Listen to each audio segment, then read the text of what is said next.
Hello, Donna D'Angelo from the Institute of Christ Consciousness, back with number 5 in our series, The Time of Revelation.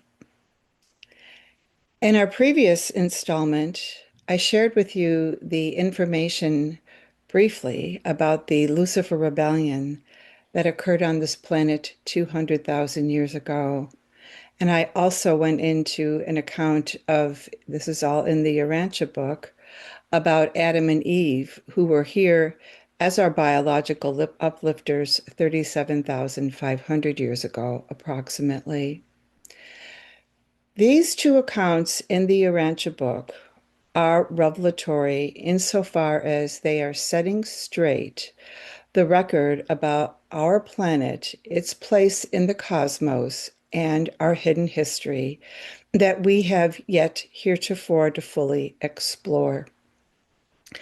These two events that occurred in our ancient past are now in the process of reversing the trajectory that we've been on, which has been essentially a path of de-evolution to get us back on the divine timeline and path of spiritual growth and moral development.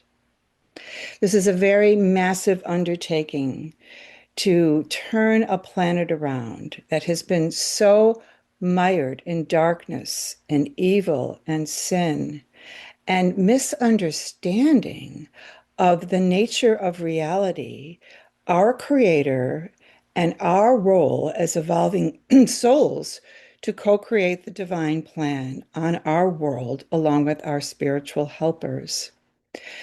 In the account of the Urantia book, it goes into a great amount of detail about the various spiritual personalities and their functions to assist humans in the cultivation of a higher planetary civilization that, in its culmination, would represent heaven on earth. We would have no more wars, illness, and poverty would be eradicated. And so, what we are in the process now of reversing this insidious scourge and virus that has impacted our consciousness system for 200,000 years. When we think of our consciousness, think of it in terms of language.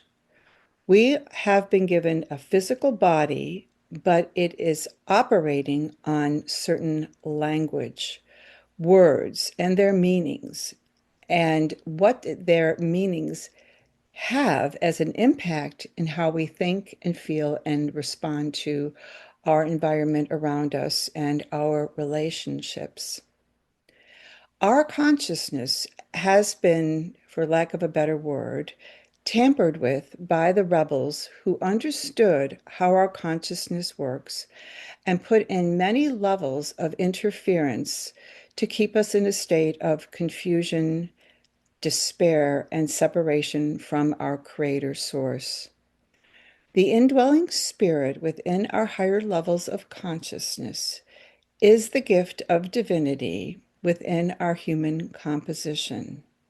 However, living on this world, we have been given scant information about the process of going within to hear the divine inner voice. We have many competing ideologies and theologies that tell us what to believe about the nature of God and that relationship we have, but nothing has ever really quite given us the ability to make contact with the Spirit so that we are working through all of the interference in our minds and our consciousness to perceive the divine inner voice. But this is the time on our world now when all of this interference is being cleared from us, from our human energy systems as individuals, and from the planet as a whole. In my work at the ICC as a planetary transformer, it has been my interest to understand the impacts of the Lucifer rebellion on our human minds and how we think and feel. I was taken into a realm of the unconscious mind many years ago to actually explore the effects of the Lucifer rebellion. And it was quite shocking for me to see that so much of what we believe has been built upon so many distorted ideas that have been perpetuated by a group of individuals who have been extremely influenced by Lucifer and the agenda of self control over, I should say, the control over the masses by a few individuals in power. And that power structure has been carefully conserved over many thousands of years by bloodline families that have stayed loyal to the Lucifer agenda. I did speak about this in the previous installment. This may be very difficult to understand because there's a complexity here that takes a while to really apprehend because it has been within us, living within us for many, many, many generations. And it is an unconscious influence that acts as a blind spot to our spiritual growth. Just give me a minute to compose where I'm taking this. There's a lot of directions to go with all this information. Because those who were loyal to the Luciferic agenda, which was basically one of atheism, there was no first source and center prime creator, and the fact that Lucifer did not regard his creator, our Father, Universe Father Michael, as his sovereign and had authority over him, he took us off onto this path where we can do anything we want without any repercussions whatsoever. He maintained that he had self liberty, full control over what he wanted to do, and he took us into a path of great distortion because we have, as humans, been given the gift of will, volition. We call it free will, to make decisions about how we're going to run and live our lives. Well, Lucifer did not like that and basically put in a system of control by those humans who were loyal to his agenda to maintain this power structure for thousands and thousands of years. Now, from the divine perspective, this rebellion has occurred within a short period of time. However, from the human perspective, it has taken many years for our consciousness to move to the level where we are now questioning old beliefs and traditions, coming into a greater understanding of the expansive nature of our reality, and trying to put together a larger piece of understanding so it makes sense to our minds. Now, we have many competing ideologies and theologies, as I have said, on this planet. And so, this is a time when we are being more or less encouraged to ask questions and tap into what is true and real, which our spirits want to provide to us. And so, in this massive time of change and correction, we are now returning to more of the divine timing and trajectory so that we can build a culture on the planet that is healthy and beneficial for everyone, not just a chosen few or those whom we might delineate as elites. One of the things that is occurring is we have been given the ability to imprint upon our divine mother and father, our universe parents. They each have different functions to perform, but they are synergistic and they cannot be disconnected from one another because their synergy is a divine pattern. Our father, Michael, is the originator of our personhood. We exist in him.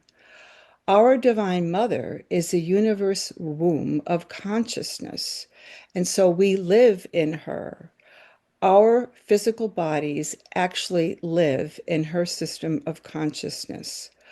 Our Father gives us the right to be and to become more like our Creator at the highest levels of reality, which our spirits are guiding us to perceive over a long period of time through our agreement to follow the divine ways of life and to participate in our soul growth. Our Divine Father, Michael, gives us the ability to grow and to become more of who we are.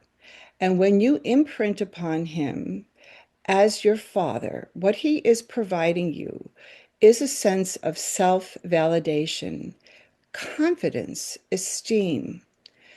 In our human families, many times we do not get the foundational love we require as evolving souls. But our divine parents will always provide us with that foundational love. And I'm using this term foundational love rather than unconditional love because it exists at the core of our beings.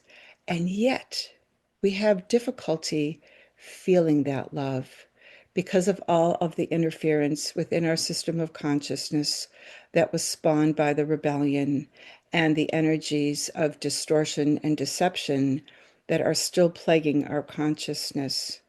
It's as if there has been a shadow cast upon our consciousness, a very dark shadow by the rebellion, and we are now in the phase of letting the light stream in to illuminate what is out of alignment within us so that we can grow in our divine attributes given to us by our spirit parents.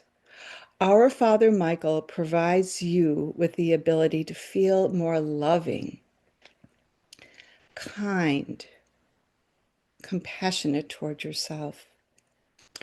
Our Mother expands your capacity to love yourself. Their synergy is the foundation for our human growth. Many times, when people are striving to grow spiritually, they're doing it on their own and forgetting, or perhaps not even recognizing, that we have spirit parents. Just as we humans have a human mother and father for our in our biology, in our spirituality, we have this divine mother and father who are so loving and so giving of their personhood that we can actually imprint upon them. Our mother gives us the ability to grow. Our Father gives us the ability to become more of the selfhood potential that the ultimate creator has seated in us. And so this is the big return to Christ consciousness that we're in to overcome the effects of the rebellion. I would like now to speak about the collective healing that's underway on the planet. Because just as the rebellion cast a shadow within each individual that has taken us away from our divine inheritance, so does the collective consciousness have this shadow energy because of all of the erroneous theologies and ideologies that have been perpetuated over many, many millennia that has taken us down to the place where we are now. One of the reasons we're seeing so much chaos is that the light is pressing upon our hearts and souls, the light of truth, to expose all that is within us that is of shadow, that contains negativity, contains trauma. And it is not there to punish us or hurt us. It's an awakening call to say, I can go beyond this because there's something deeper in me that is guiding me forward. And that's your spirit and your higher self. They work synergistically together to help you perceive who you are and what potential of your human creativity and spirituality you have yet to develop. And when you come to our Divine Mother and Father and ask them to expand you, what you are doing is outgrowing all of those negative feelings and thoughts that you've had, that you've struggled with, and even sometimes have been on a hamster wheel trying to get rid of. We did not create this shadow darkness within us. This was foisted upon us by the rebels and cultivated carefully over a long, long period of time to keep this agenda of control, lust for power, greed for money, the few ruling the many in a very coercive and authoritarian way that says, you must obey me, you have no free will, you cannot make choices on your own. And all of that is completely, completely antithetical to the divine plan of evolution that lives within us. Our parents know where our shadows are, and they gently and lovingly shed light onto those. What I have come to understand is erroneous coding or language that has perverted our thinking. For example, when I did my own generational healing to go back into my memory system to see where my blind spots were, I could see energies of rage and anger coming from scripting that took me away from my divine inheritance. It was like there were codes in me that saying, I don't like you. You are unworthy. You don't have a purpose. Your life is meaningless. Now, these are very, very difficult shadows to address, but they're false. They have no weight. They have no substance. They are shadow. The light within you is real, and the light of our parents' divine love in you is real. And so when you sit with them and ask them to reparent and recode you with the correct language that has a divine meaning and value, that is truth at the highest level, you are actually getting substance for your heart and soul. It is food, it is nourishment, it is edifying, it is uplifting. And what it does is takes that old language and recreates it at a higher level. It kind of turns it around in the right direction to face the light so that you begin to feel more loving and kindly more disposed toward yourself. So those habits eventually start to yield and break up, those habits that lead us into self-sabotage, all kinds of addictive and very unhealthy behaviors. Those start to fade because now you're growing in self-esteem, self-confidence, and a sense of your higher self and the purposes for which you have been created. This is a process that happens time and time again, and you can come to your Divine Mother and Father at any moment of the day and ask for a bit of upliftment. When you're feeling downcast, when you're feeling forlorn, when you don't know what step to take a few deep breaths and quiet your mind, focus on your heart, and just pose the question, what do I need now? I come to you as my mother and father, and also go to your spirit and say, what do I need now? And it will be provided to you. Sometimes you may not get the immediate result because it does take a while for your mind, especially if there's a lot of shadow in it, to clear away the clouds and to bring in that streak of sunshine that is so uplifting and so enheartening for your mind and body. So, in this phase of correction, keep in mind that our collective consciousness must also change. And this is where we can take more responsibility for our actions, because as individual parts of the whole, we are feeding the whole with positive information, with spiritual goodness and truth and beauty, which then helps other people open and awaken to their spiritual potential.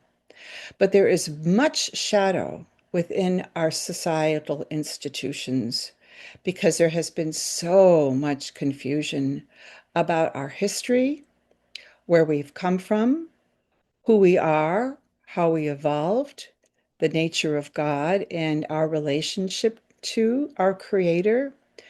The beautiful thing in the Urantia book is that it clears your mind of all those false ideologies. In my first read, when I was very young, I could, excuse me, literally feel the cobwebs of my thinking from my earlier traditional upbringing just clear away. And I had to regard the book that I was reading, the Urantia book, as truth because it made so much sense. So I encourage you to check out part 3 that goes into great detail about our history, our world in the cosmic registry is called Urantia, and we have a place in the vast cosmos. We have a right to know who we are, what our history and origins are, and where we are going. And the accounts in the Urantia book, the stories from many of the papers on our history, have such incredible intelligence to offer us and give us that perspective that we have been lacking for so many thousands of years. This is such a great gift to us, and it is an epical revelation designed to change our collective consciousness and help us understand our relationship to all there is all around us. Now, it is not the complete picture, of course, because no book could contain all truth, and we are ascending in our understanding of truth. But this book has been given to us as a gift to set the record straight on our planetary history and the players involved who took us off course. And now we are in the phase of correction. The last part I'd like to speak about today is a very controversial subject because it regards Jesus. Now, Jesus was not just a human or a prophet who was here around roughly 200,000 years ago. He is also the creator of our universe, our Father Michael. Jesus, as a human, was conceived by both his parents, Joseph and Mary. And it was part of our Father Michael's mandate in order to become a sovereign ruler in his own universe to undergo 7 bestowals of the actual children he creates. And his 7th bestowal was to incarnate as a human, to divest himself of his divine essence and take on the clothing, the garment of being a human, to perform several functions. Number 1, to reveal the love of our Creator to us. Number 2, to show us how we can reach a heightened level of Christ consciousness as humans in a way similar to what he achieved. And number 3, to terminate the effects of the Lucifer rebellion so that this event does not happen anymore in his universe. These were very large mandates, and he successfully achieved all of them. And I do encourage you to read the complete part 4 in the Urantia book of the life and teachings of Jesus.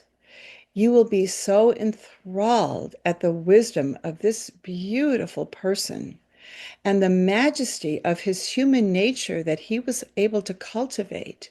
And he shows us the way to do this, irrespective of his divine nature as our Father Michael. Our human brother Jesus does show us the way to become the best version of ourselves through our striving. He did not achieve his full recognition of who he was until he was a little bit more mature. There are some traditions that speak of him already knowing who he was, but this differs in the Urantia book. He had to come into the understanding of who he was as a child of God, just as you and I have to do as well. But the beauty is we can rely on Jesus as our elder brother and as our Father Michael to help us grow in our journeys so that we don't have to retain our feelings of unworthiness and guilt and shame and all that baggage that comes from so many false ideologies and theologies of the past. We were not created in sin. We were created in glory. We are beautiful, glorious beings evolving in our souls. What greater joy is that for a human to accomplish?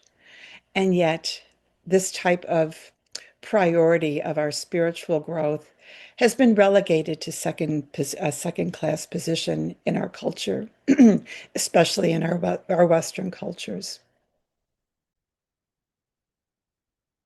One of the reasons that Jesus came to this world, because as our father Michael, he understood the devastating effects that the Lucifer rebellion and the subsequent Adamic default had on this planet. And he saw the evil and what we have to contend with here.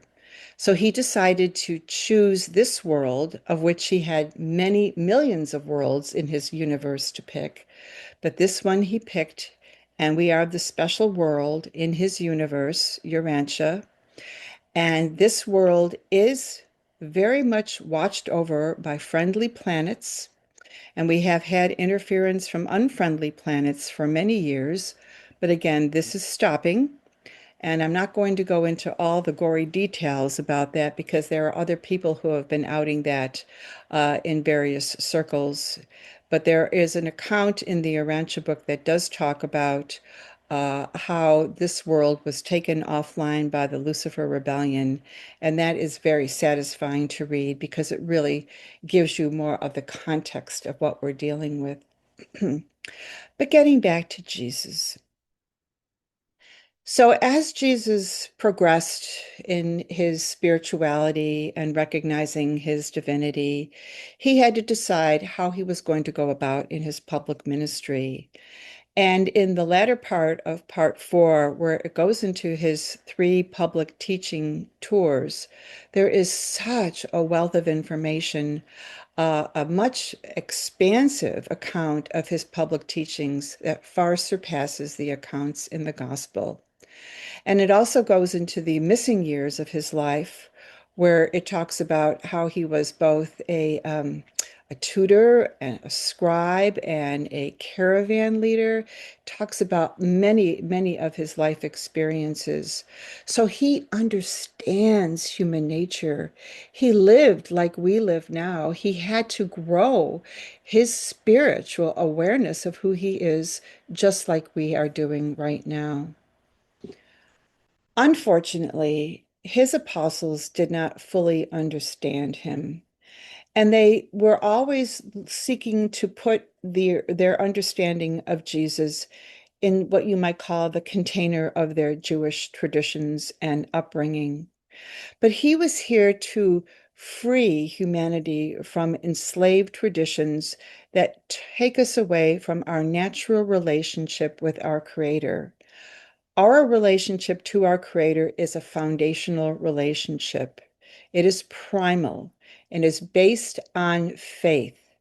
Faith of the Creator in us that we will choose to love Him and grow in spiritual comprehension, and our faith in a loving, benevolent Creator who only wants the best for us. And this is what He was here to promote. He simplified his approach by saying, "The kingdom of heaven is within you." We might rephrase that to, "The Spirit of God lives within us, that we may grow more lovely and live in divine heavenly order." His gospel that he promoted was very simple: faith in the Creator of all and loving service to the family of humanity. And this gospel message, unfortunately, was distorted after his crucifixion because his apostles became so energized by the fact that he was now alive again And they started to change the message of Jesus' original gospel to one of Jesus is risen, believe in him and be saved.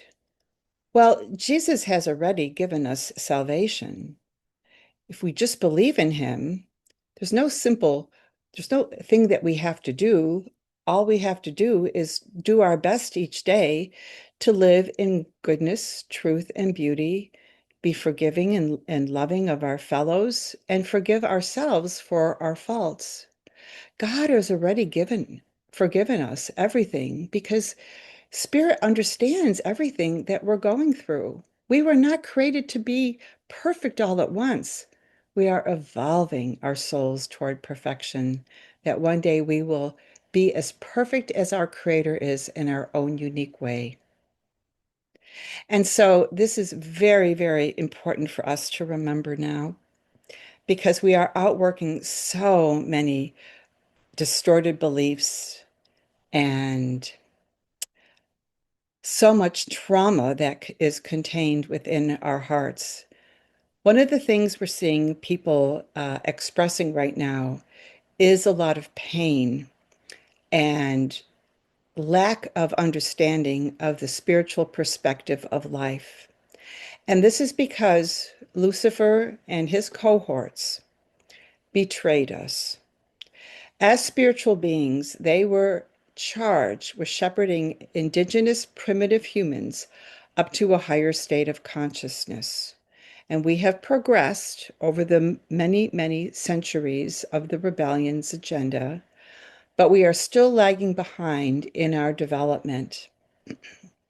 We should have been at the point where we are all have all outworked war as a means of control and self-governing. We should be more self-governing and more self-responsible. We would have worked out so much of poverty and illness at this time and had a more universal language. So, one of the things that we are in the process of recovering is our emotional equilibrium. And what is pressing on the human heart is all of that pressure from the past that's trying to break free from your heart, your emotional body that has taken you away from your divine inheritance of coming to understand who you truly are as a son and daughter of God and your own unique role in the evolving plan of evolution for this world and the worlds to come. Because we were not just meant to live on this world and come back numerous times. We have a vast universe to explore and many, many worlds to learn and grow and enjoy wonderful interrelationships with many cosmic brothers and sisters. This world is one small stopping place on our evolutionary destiny. And so, in turning back to this idea of how the human heart has been so heavy with this burden of betrayal, that is why you see many people acting out so emotionally, where their logic and their reason doesn't seem to be working because they are in such pain. Individuals such as these need tremendous spiritual rehabilitation. They need to remember who they are and to open to the foundational love that lives within them. But sometimes the interference from our outer world and all the chaos that we're undergoing is so loud that they cannot hear their inner divine voice. And this is where we come in as enlightened souls to carry a charge of peace, of love, understanding, compassion, and mercy toward them, and to help them relax, to let go of all this anger and angst that's driving them in such debilitating ways, and help them open up, not necessarily through our words, but through our hearts and souls that are peaceful and stable, steadfast in the love of God. And one final point I'd like to also emphasize that in the final days of Jesus' life, he well understood what was going to happen to him. He chose to drink the cup of the natural progression of events. Our Creator in paradise at the existential perfect level was not, I repeat, was not, I'm struggling with the word, just give me a moment here, did not demand a sacrifice of Jesus to redeem humanity. Humanity has already been redeemed, but our own individual redemption and turning away from this dark rebellion agenda is still our responsibility. What loving creator would demand a brutal sacrifice of the Son whom he loved so much to redeem the sins of humanity? Yes, humanity has acted in sinful ways, but we are not inherently sinful.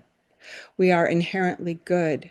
It is this shadow specter cast by the rebellion that has given us this false sense of self that we now have the ability to cast off. And Jesus can help you because he had to deal with that shadow himself. He actually did face the rebels, the ones who created the rebellion, and vanquish them. And what we are outworking now is the residue, the consciousness residue that lives within us, that is part of even our memory system in our DNA. But the good news is that our parents know all of this and have provided us with a compensatory plan to return us to our higher DNA strands and to provide us with the means to let go of all of the false programming, all of the emotional trauma when you come to them and ask them to help you be reparented in the foundational love you require as part of your divine inheritance. Jesus is the way forward. And because as our Father Michael, he is both Jesus and our Father Michael as God. We must go through him in order to reach the Father at the center of all reality. Jesus is the creator of our universe, and one day we will stand before him. And from there on, we travel throughout a very vast starry realm until one day we are seated into the paradise regime of life where we have now been perfected to the extent that we can meet our ultimate maker. And this is the destiny that we are embarked upon. And our planet is also embarked upon a plan of destiny that is also outlined in the Arancha book in the papers on the eras of light and life. So I hope that you find this information helpful and to provide you with a little bit more expansive perspective of what we're outworking now during this time of correction from the Lucifer rebellion. There is a lot more I could say about this, but I don't want this to become too overly long and give you too much information that is confusing. But in ending here, I will say this. You have everything within you of your spiritual inheritance to let go of the rebellion past that still may be festering in you in certain ways. And you only have to ask for help and it will be given to you. And one of the things we provide at the Institute of Christ Consciousness is to hold a space for you so you can receive the divine parental imprinting in case you cannot do it on your own and you need some support. I have had many, many years of doing this for many individuals who are now embarked upon their path of soul growth and have overcome all of these deficits and are now leading lives of great meaning and value and purpose. The new language of spirit is living in us. It is alive. It is gaining strength. The old programming from the rebellion is losing its grasp. It's losing its grasp in our collective consciousness and our own individual consciousness, and there's synergy there. And the more people who claim their divine inheritance, it will help the collective release all of its shadow. And as the shadow releases from our collective, every individual's minds will become more clear and be able to blossom in truth and goodness and lead lives of meaning and purpose. So thank you for allowing me to share these moments with you. And I'll be back again with another installment in the Time of Revelation series. But please like this video and subscribe. And please become a member of the Institute of Christ Consciousness so you can stay informed and benefit from all of our offerings. We offer a weekly meditation called the Breath of Spirit, so you can relax and receive more of the imprinting from our spirit parents and your own in spirit you need. And we also offer a weekly Wednesday prayer call where we're working with our angels and universe brothers and sisters to bring in the divine language for our planetary system of consciousness to become healthy and positive again. And in our planetary transformation calls held on the second and fourth Sundays of the month at 12 p.m. Eastern, we are collaborating with divine beings who are bringing in the era of divine justice, where all of these social ills that have come from all these false ideologies are now outworking in our awareness, and we are gaining strength. We are coming into an understanding that we have been lied to by those in power over us, and that we do not have to consent or assent to what their agenda is. There is a new agenda on the planet, and that is one that is leading us to the era of light and life, where the planet's destiny and human destiny thrives together in the values of justice, equality, fairness, mercy, forgiveness, and of course, above all, divine love. I wish you joy on your journey, and I thank you for allowing me to spend these few moments with you. I'd love to hear from you also if you have questions or comments about the video. I can be reached at my email, donna@institutechristconsciousness.org. Again, that's donna@institutechristconsciousness.org. And please like this video and reach out to me. I'm always delighted to meet fellow travelers on the path, and I'll be happy to answer any questions you may have about the series if you're interested. God bless you. Have a blessed week, and I'll be back again very soon with another series or another episode. Goodbye for now. God bless.